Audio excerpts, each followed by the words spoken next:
Price Lord. எப்படி இருக்கீங்க? சந்தோஷமா இருப்பீங்கன்னு விசுவாசிக்கிறேன். இந்த நாளில கர்த்தருடைய வார்த்தைக்கு நேரா போகலாம். சங்கீதம் 37ஆம் அதிகாரத்தின் 4ஆம் வசனம். கர்த்தரிடத்தில் மனமகிழ்ச்சியாயிரு, அவர் உன் இருதயத்தின் வேண்டுதல்களை உனக்கு அருள் செய்வார். அப்படின்னா என்ன ஈஸியா சொல்லணும்னா, ஆண்டவரிடத்துல கோச்சிக்காம, ஆண்டவரிடத்துல முரண்டு பிடிக்காம, ஆண்டவரிடத்துல சந்தோஷமா இருக்கும்போது, நம்மளுடைய இருதயத்தின் வேண்டுதல்கள் அனைத்தையும் அவர் அருளி செய்ய அவர் வல்லவரா இருக்கிறார். இப்ப யோசிச்சு பாருங்களேன். நம்ம ஒரு உலக பிரகாரமா நம்மளுடைய கணவனார் இடத்துலயோ, நம்மளுடைய மனைவி இடத்துலயோ நம்ம சந்தோஷமா இருக்கும்போது, அவர்களை சந்தோஷமாய் வைத்திருக்கும்போது, நமக்குள்ள எந்தவித மிஸ் அண்டர்ஸ்டாண்டிங்கும் இருக்காது. நம்ம நினைக்கிறது நம்மளுக்கு நடக்கும்.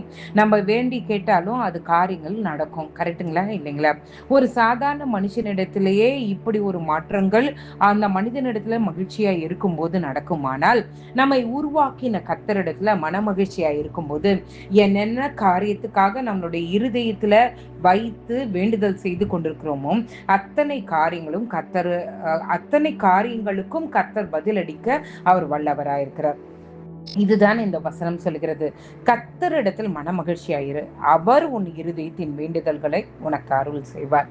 நம்ம கர்த்தரிடத்துல எந்தவித முறுமுறுப்பும் இல்லாம, எந்தவித சந்தேகதனமும் இல்லாம, எந்தவித என்ன சொல்றது ஆண்டவருக்கு கொடுக்க வேண்டிய முன்னுரிமைகளை கொடுத்து, அவரிடத்துல நம்மளுக்கு இருக்கிற கேப் எல்லாத்தையும் நம்ம ஃபில் பண்ணும்போது, நிச்சயமாகவே நம்மளுடைய இருதயத்தின் வேண்டுதல்கள் அத்தனையும் அவர் அருளி செய்வார்.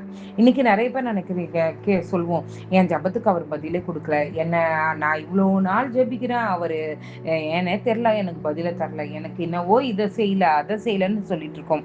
புலம்புறதை நிறுத்திட்டு அவரிடத்துல மனமகிழ்ச்சியா இருப்போம். நிச்சயமாகவே நம்மளுடைய இருதயத்தின் வேண்டுதல்களை அவர் நிறைவேற்றி கொடுப்பார்.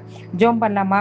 எங்களை நேசிக்கிற நல்ல பரமபிதாவே, அப்பா எத்தனோ பேருக்கு சாக்கியத்தை நிறைகள் தந்திரே, உமக்கு நன்றி. உம்முடைய வசனம் சொல்லுகிறபடி ஆண்டவரே, உம்முடையத்துல மனமகிழ்ச்சியா இருக்க எங்களுக்கு உதவி செய்யுங்க. எங்க இருதயத்தை பரிசுத்தப்படுத்துங்க. எங்க இருதயத்துல இருக்க குறைகள் நிறைகள் எல்லாவற்றையும் மாற்றுங்க. எங்களுடைய எண்ணங்களை மாற்றுங்க ஆண்டவரே. முதலாவது எங்களுடைய எண்ணங்களை மாற்றுங்க ஆண்டவரே. எங்களுடைய எண்ணங்கள், எங்களுடைய இருதயங்கள் திருக்குள்ளதும் கேடுள்ளதுமாய் இருக்கிறது ஆண்டவரே. மாற்றுங்க ஆண்டவரே. உம்முடைய இருதயத்தை நீர் எங்களுக்கு தாங்க ஆண்டவரே. அப்பா, உம்முடைய சிந்தைகளை எங்களுடைய இருதயத்துல நீங்க தாங்க, எங்களுடைய நினைவுல நீங்க தாங்க ஆண்டவரே. அப்பா, நாங்கள் உண்மை சார்ந்திருக்கிறவர்களா இருக்க கிருபை செய்யுங்க. உம்மிடத்துல எப்பொழுதும் மன மகிழ்ச்சியா இருக்கும்போது, அப்பா, எங்களுடைய இருதயத்தின் வேண்டுதல்களை அனைத்தையும் நீங்க நிறைவேற்றி கொடுப்பீங்கன்னு சொன்ன வசனத்தின்படி எல்லாவற்றையும் நீங்க நிறைவேற்றி தருவீங்கன்னு நாங்க விசுவாசிக்கிறோம் ஆண்டவரே. என்னோடு இணைந்து ஜெபிக்கிற ஒவ்வொரு பெற்றோர்களையும் நினைக்கிறேன், வாலிப பிள்ளைகளை நினைக்கிறேன், சிறு பிள்ளைகளை நினைக்கிறேன். இருதயத்தின் வேண்டுதல்களை நீ நிறைவேற்றி தாங்க ஆண்டவரே. இந்த நாள் ஆண்டவரே, ஆண்டவரே தன்னுடைய இருதயத்தில் ஆண்டவரே தேவையில்லாத பலு சுமைகளை ஆண்டவரே ஏற்றி வைத்து கொண்டிருக்கிறவர்களாய் நாங்கள் இருப்போமானால், தயவாய் இந்த இரத்தத்தினாலே கழுவி எங்களை பரிசுத்தப்படுத்துங்க. வீண் வாக்குவாதங்கள், வீண் முரண்பாடுகள், வீண் சிந்தைகள் எல்லாம் எங்களுடைய சரீரத்தை விட்டு நீங்குவதாக. எப்பொழுதும் உமக்குள்ளே மனமகிழ்ச்சியாய் இருக்க எங்களுக்கு உதவி செய்யுங்க ஆண்டவரே.